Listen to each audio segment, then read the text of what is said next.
现在将注意力转移到头皮，你或许会感觉。 Cina ada di garis terdepan dalam penggunaan kecerdasan buatan alias Artificial Intelligence atau AI, hampir di semua lini. Dan sekarang AI sudah digunakan untuk meningkatkan pendidikan. Penggunaan kecerdasan buatan atau AI di ruang-ruang kelas sudah dimulai di Cina yang bahkan nih, sudah dimulai dari tingkat taman kanak-kanak.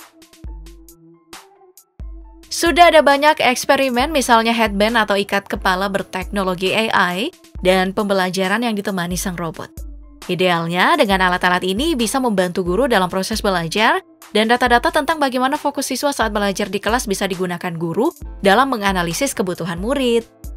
Aku sendiri nggak tahu ya harus berkomentar apa, ini gila atau hebat, tentang penerapan AI ini. Tapi penting untuk kita bahas, seberapa penting dan bermanfaat teknologi AI untuk merevolusi pendidikan di Cina.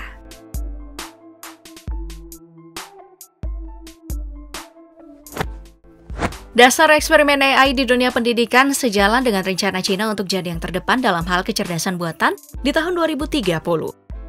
Tujuannya profit, menjadikan industri AI bernilai 1 triliun yuan atau 147 miliar US dollar. Kalau dirupiahkan, gila, 2.199 triliun rupiah.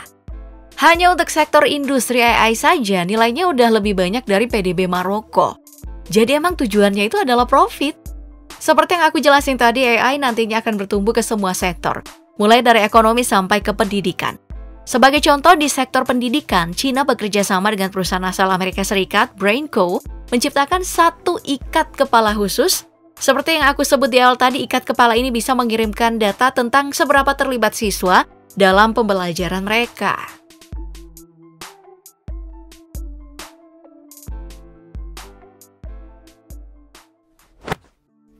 Dalam penerapan teknologi AI ini, kelas dimulai dengan memakai ikat kepala untuk menilai gelombang otak. Sensor akan mengambil sinyal listrik yang dikirim oleh otak dan secara real time masuk nih ke komputer guru, jadi bisa dengan cepat diidentifikasi. Nah, tandanya indikator jika berwarna putih artinya ikat kepala tersebut tidak terhubung dengan gelombang otak siswa. Jika lampu indikator berwarna merah, itu artinya siswa tersebut sedang fokus dalam pembelajaran. Sebaliknya, jika berwarna biru itu artinya siswa tersebut sedang tidak fokus dan fokusnya sedang teralihkan. Misal, siswanya sedang melamun. Lampu indikator yang ada di ikat kepalanya akan berwarna biru tuh. Guru bisa dengan cepat menilai siapa murid yang memperhatikan dengan yang tidak dan merinci setiap konsentrasi siswa hanya dalam waktu 10 menit. Rada-rada tertekan ya belajar kayak gini.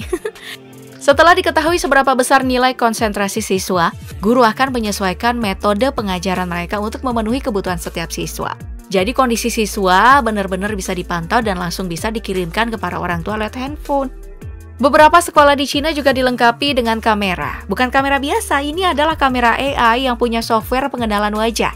Kamera AI membantu melihat kondisi siswa, lalu diberi skor berdasarkan tingkat konsentrasi mereka di kelas. Semua gerak-gerik siswa juga dipantau lewat kamera AI.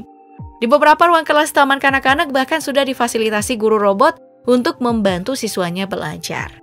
Sudah ada sekitar 600 taman kanak-kanak yang ada di Cina menggunakan guru robot. Bukan cuma jadi media pembelajaran, guru robot dirancang untuk berfungsi layaknya seorang guru. Memberikan pendampingan kepada orang tua, memberikan nasihat, bahkan bergabung dengan jajaran pendidik. Ya, emang terdengar gila, tapi tingkat persaingan pendidikan yang tinggi di Cina jadi alasan untuk memanfaatkan teknologi AI di ruang kelas. Untuk tingkat menengah misalnya, siswa harus ikut tes penempatan perguruan tinggi, dan ini dipandang sebagai indikator kesuksesan. Sekitar 10 juta siswa setiap tahunnya mengikuti ujian ini. Nah, teknologi ini dipandang sebagai cara untuk mendorong siswa lebih kompetitif.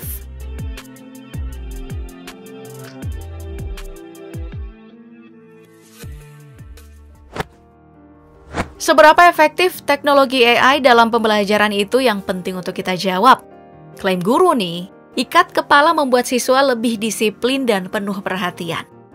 Teknologi ini juga mengarah pada nilai akademis yang lebih tinggi.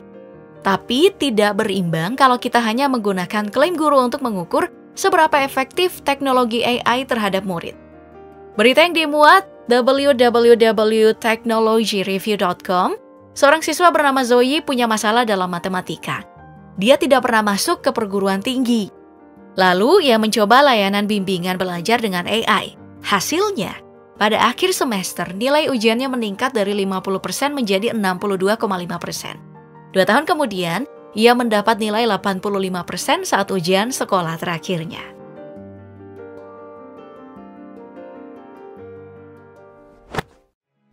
Walaupun teknologi AI dinilai sangat membantu dalam proses belajar mengajar di Cina, masih ada kritik terkait penerapan teknologi ini.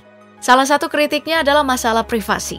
Teknologi ini dianggap melanggar privasi siswa dan menjadikan siswa sebagai objek kebijakan semata. Alasannya, karena tindakan dan pergerakan siswa sampai raut wajah terlalu berlebihan untuk diawasi. Temuan lain, beberapa sekolah di Cina ternyata sama sekali belum meminta izin secara formal kepada orang tua terkait pengambilan data mereka. Orang tua juga tidak tahu menahu kemana arah data tersebut berakhir, dan memang kemungkinan besarnya tidak ada yang namanya perlindungan privasi. Ketakutan banyak orang juga data yang dikumpulkan oleh ikat kepala AI misalnya, bisa digunakan untuk proyek penelitian yang didanai sama pemerintah. Bener juga tuh. Nah, masalah lain menurut aku seperti yang terjadi di taman kanak-kanak. Secanggih apapun teknologi AI, tidak akan pernah bisa menggantikan peran guru manusia. Alasannya karena anak-anak butuh interaksi sosial manusia untuk tumbuh dan belajar dengan baik. Bisa jadi juga kayak gini nih, akan ada banyak tekanan yang didapat oleh murid dari orang tua misalnya, karena nilai antusias atau keterlibatan dalam proses belajar yang rendah. Selain masalah sosial, pertanyaan lainnya adalah, apakah perangkat ini benar-benar berfungsi? Ini juga yang harus kita jawab. Meminjam pendapat Dr. Theodore Zanto, Direktur Departemen Ilmu Saraf di Universitas California, menilai teknologi AI ikat kepala yang juga biasa dipakai dalam diagnosis pasien rentan tidak akurat. Ada banyak faktor. Contoh, ikat kepala ini bisa menyebabkan gatal dan ikut mengganggu konsentrasi. Belum lagi kalau perangkatnya tidak diatur dengan benar, bisa mempengaruhi transmisi sinyal dan gelombang otak pun akhirnya bisa terganggu. Jadi, ada kekhawatiran kalau informasi soal gelombang otak yang diterima itu tidak tepat. Oke, harus diakui ikat kepala AI ini meningkatkan kontrol guru di kelas, membantu guru memahami dan menganalisis dinamika kelas secara real time, juga memfasilitasi desain pengajaran yang terarah. Tapi yang mesti dipertimbangkan, karena faktanya, beberapa siswa mendapat tekanan dari orang tua mereka untuk lebih berkonsentrasi. Karena faktanya juga opini publik terpecah. Orang tua dan guru melihatnya sebagai alat yang membantu meningkatkan kinerja. Tapi bagi beberapa anak, ini adalah mimpi buruk.